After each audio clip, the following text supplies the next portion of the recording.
বাল্যবিবাহ কোনোভাবেই ভালো বিষয় নয়। আমরা বাল্যবিবাহকে রোধ করতে দৃঢ় টলারেন্সে আছি।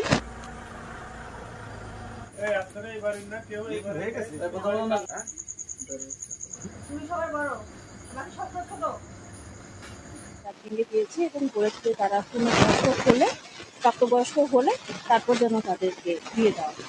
অবশ্যই অব্যাহত থাকবে।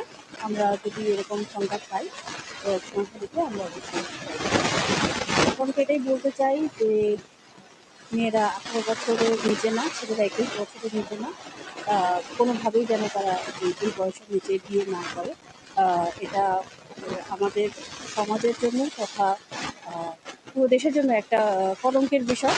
কারণ এত কম বয়সী ছেলে মেয়ের বিয়ে হলে পরবর্তীতে তাদেরই ভবিষ্যৎ নিয়ে একটা আশঙ্কা তৈরি হয়। বাল্যবিবাহ কোনোভাবেই ভালো বিষয় নয়। আমরা বাল্যবিবাহকে রোধ করতে দৃঢ় টলারেন্সে আছি।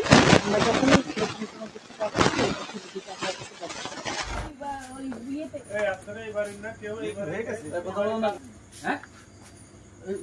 মাইল লাগাতেন যে কাজে শেষে ফোন করবে আমার সাথে আসবি বাইরে কথা আবার ব্যাগ দিয়ে ভয় করো। তুমি সবাই বড় বাকি সব ছোট কথা